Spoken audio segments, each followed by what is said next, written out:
ఓం నమో విష్ణువే నమః. శ్రీమాత్రే నమః. అందరికీ నమస్కారం. ఈ వీడియో ద్వారా తొలి ఏకాదశి పండుగ గురించిన కొన్ని ముఖ్యమైన విషయాలను మీకు తెలియచేస్తున్నాను. తొలి ఏకాదశి పండుగ ఎప్పుడు వస్తుంది, ఆ రోజు ఆచరించవలసిన విధానాలు, పూజలు, ఉపవాసాలు, వాటిని గురించి ముందుగా మనం తెలుసుకుందాం. ఈ వీడియోని కొత్తగా చూస్తున్నవారు మాట్లాడుకుందాం ఛానల్ని సబ్స్క్రైబ్ చేసుకోండి. ఎందుకంటే ఎప్పటికప్పుడు మీకు మంచి విషయాలను, లేటెస్ట్ టాపిక్స్ని మీకు తెలియజేస్తూ ఉంటాం. ఆసక్తికరమైన విషయాలన్నీ చూడవచ్చు. ఆషాఢ శుద్ధ ఏకాదశి రోజున తొలి ఏకాదశి పండుగగా మనమందరం ఎంతో భక్తి శ్రద్ధలతో ఈ పండుగని చేసుకుంటూ ఉంటాం. ఈ సంవత్సరంలో తొలి ఏకాదశి 2024 జూలై 17వ తేదీన బుధవారం రావటం ఒక విశేషంగా చెప్పుకోవాలి. బుధవారం అంటే విష్ణుమూర్తికి ప్రీతికరమైనటువంటి రోజు. ఏకాదశి నిన్న కూడా చాలా ఇష్టమైనటువంటి రోజు. సంవత్సరంలో మొత్తం 24 ఏకాదశులు వస్తాయి. నెలకి 2 ఏకాదశులు చొప్పున 12 నెలలకి 24 ఏకాదశులు. ఒక్కొక్క ఏకాదశికి ఒక్కొక్క ప్రత్యేకత సంతరించుకున్నది. ఆషాఢ మాసంలో వచ్చే తొలి ఏకాదశి ఎంతో ప్రాముఖ్యత కలిగిన రోజు. సంవత్సరానికి 2 ఆయనాలుగా వస్తాయి. ఉత్తరాయణం, దక్షిణాయనం. దక్షిణాయన పుణ్యకాలం మందు పండుగలు అధికంగా వస్తాయి. దక్షిణాయనం ప్రారంభమైనప్పటి నుంచి నెలకి ఒక పండుగ ప్రారంభమవుతోంది కాబట్టి తొలి ఏకాదశి అని అంటారు. ఈ రోజు నుంచే చాతుర్మాస వ్రతారంభం అని కూడా ఆచరిస్తారు. అంతే కూడా కాదు, ఆషాఢ మాసంలో వచ్చే ఈ ఏకాదశిని తొలి ఏకాదశిని, శయనేకాదశిని, పేలాల పండుగని కూడా పిలుస్తూ ఉంటారు. ఏకాదశి అంటే 11, 5 జ్ఞానేంద్రియాలు, 5 కర్మేంద్రియాలు, ఒక్క మనసు కలిపి మొత్తం 11. ఆషాఢ శుద్ధ ఏకాదశి రోజున శ్రీ మహావిష్ణుమూర్తి యోగ నిద్రకి ఉపక్రమిస్తారు. తిరిగి కార్తీక శుద్ధ ఏకాదశి రోజున మేలుకొంటారు. ఈ 4 నెలలు అంటే ఆషాఢ శుద్ధ ఏకాదశి నుంచి కార్తీక శుద్ధ ఏకాదశి వరకు ఉన్న 4 నెలల కాలం చాతుర్మాస దీక్ష స్వీకరిస్తారు. చాతుర్మాస దీక్ష చాలా కష్టతరమైంది, నియమనిష్టలతో కూడుకున్నది. ఎక్కడికి కదలకుండా ఒకచోటే ఉంటూ పూజలు, అర్చనలు, జపాలు చేసుకుంటూ ఉండాలి. ప్రయాణాలు చేయకూడదు. కనుక అందరూ ఈ చాతుర్మాస దీక్ష అనేది చేయలేరు.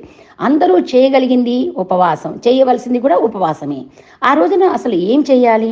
వేకుజామునే లేచి స్నానాది కార్యక్రమాలు ముగించుకొని విష్ణుమూర్తిని ఫోటో పెట్టుకొని తెల్లని పుష్పాలతో పూజించడం, తులసి దళాలతో పూజించడం చేయాలి. తులసి దళాలు అంటే స్వామికి చాలా ప్రీతికరమైనది. తులసి మాలని సమర్పించాలి. ఆయనకి ఇష్టమైన స్తోత్రాలని, విష్ణు సహస్రనామ పారాయణం చేయాలి.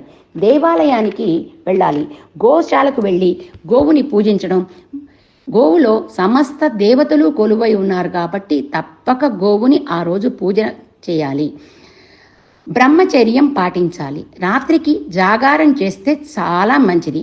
పేలాల పిండితో బెల్లం కలిపి శ్రీహరికి నైవేద్యంగా సమర్పించి త్వాము స్వీకరించాలి. ఇలా చేయటం వలన అష్టైశ్వర్యాలు సిద్ధిస్తాయని చెప్పి పెద్దలు, పండితులు చెప్తున్నారు.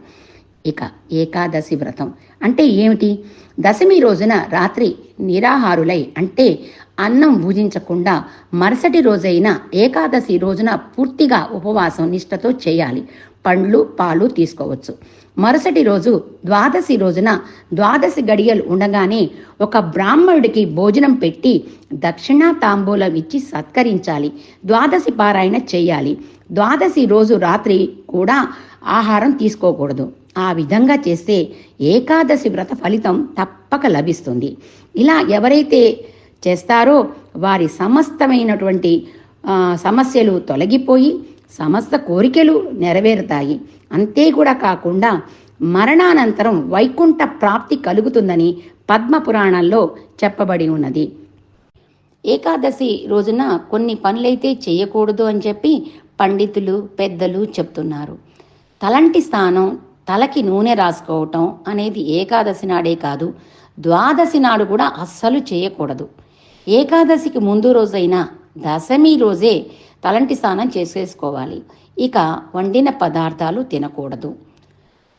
బయట నుంచి తెచ్చుకున్న పదార్థాలు తినకూడదు. ఉసిరిక, ఉల్లి అలాంటివి ఏమీ తినకూడదు అసలు.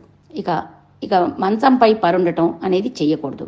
ఇక చేయవలసినవి ఏకాదశి రోజున అంటే ముఖ్యంగా పూజా కార్యక్రమాలు, ఉపవాసం చేయటం, దేవాలయానికి వెళ్ళటం, జాగారం చేసుకోవటం, గోపూజ చేయటం, ఆ విధంగా ఏకాదశి నాడు ఏకాదశి వ్రతాన్ని చేసిన వాళ్ళు ముఖ్యంగా కొన్ని నియమాలను పాటించుకోవాలి. కానీ చాతుర్మాస దీక్ష తీసుకుంటారు కదా మఠాధిపతులు, సన్యాసం తీసుకున్న వారైతే ఎక్కువ నియమనిష్టలను పాటిస్తారు.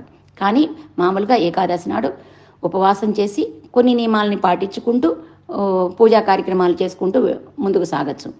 ఇక ఏకాదశికి ఇంత ప్రాముఖ్యత, ఇంత ప్రాధాన్యత ఎందుకు సంతరించుకుందో ఇప్పుడు తెలుసుకున్నాం కదా. ఇక పురాణాల ద్వారా కొన్ని కథలను కూడా మనం తెలుసుకుందాం. ఇక పురాణాల ప్రకారంగా కృతయుగంలో మురాసురుడు అనే రాక్షసుడు బ్రహ్మదేవునికి తపస్సు చేసి వరాన్ని పొందాడు. ఆ రాక్షసుడు దేవతలను, ఋషులను హింసించడం, బాధించడం చేయటంతో వాళ్ళందరూ శ్రీ మహావిష్ణుమూర్తి దగ్గరికి వెళ్ళి ప్రార్థించగా శ్రీ మహావిష్ణుమూర్తి ఆ రాక్షసుడితో చాలా ఏళ్ళు యుద్ధం చేసి అలసిపోయి ఒక గృహకి వచ్చి విశ్రాంతి తీసుకుంటుండగా శ్రీ మహావిష్ణుమూర్తి శరీరం నుంచి ఒక కన్య ఆవిర్భవించిందని, ఆ కన్యయే ఏకాదశిని అంటారు. ఆమె ఆ రాక్షసుని అంతం చేయగా ఆ రాక్షసుడు మరణిస్తాడు. అప్పుడు శ్రీ మహావిష్ణుమూర్తి ఆ కన్యని ఏదైనా వరం కోరుకోమని అడుగుతాడు. ఆ కన్య తాను విష్ణుప్రియగా లోకం చేత పూజించబడాలని కోరుకుంటుంది. ఆ విధంగా అప్పటి నుంచి ఆమె ఏకాదశిగా వ్యవహారంలోకి వచ్చిందని పురాణ ద్వారా తెలుస్తోంది. మరొక కథనం పురాణాల ద్వారా శ్రీ మహావిష్ణుమూర్తి వరంతో బ్రహ్మ పాల భాగం నుంచి కింద పడిన చెమట బిందువు నుంచి అవతరించిన రాక్షసుడు తన నివాస స్థానం చోటు ఏది అని అడగటం, కోరటం. అప్పుడు బ్రహ్మ ఏకాదశి రోజున అన్నంలో ఉండమని వరప్రసాదం ఇస్తాడు. ఆ ఇద్దరు రాక్షసులు అన్నంలో ఉండి ఉదరంలో చేరి క్రిములుగా మారి అనారోగ్యాలను కలిగిస్తారని, అందుకే ఏకాదశి రోజున ముఖ్యంగా ఉపవాసం చేయాలి అని చెబుతూ ఉంటారు. తొలి ఏకాదశి నాడు ఈ విధంగా ఎవరైతే చేస్తారో వారి పాపాలన్నీ తొలగిపోయి పుణ్యం చేకూరుతుందని, వారి సమస్తమైన బాధలు తొలగిపోయి సమస్త కోరికలు సిద్ధిస్తాయని చెప్పి, అంతే కూడా కాకుండా మరణానంతరం మోక్ష ప్రాప్తి కలుగుతుందని పద్మ పురాణంలో పేర్కొనబడింది. పురాణాల ద్వారా తెలుసుకున్న తొలి ఏకాదశి పండుగ గురించిన కొన్ని విశేషాలను మీకు తెలియచేశాను. ఈ వీడియో నచ్చితే లైక్ చేయండి, షేర్ చేయండి, సబ్స్క్రైబ్ చేసుకోండి. మాట్లాడుకుందాం ఛానల్ని తప్పక సబ్స్క్రైబ్ చేసుకోండి. ఎప్పటికప్పుడు కొత్త కొత్త విషయాలతో, ఆసక్తికరమైన విషయాలతో మీకు తెలియచేస్తూ ఉంటాము. సర్వే జనా సుఖినో భవంతు, లోకా సమస్త సుఖినో భవంతు. ఓం శాంతి శాంతి శాంతి. స్వస్తి. శుభం.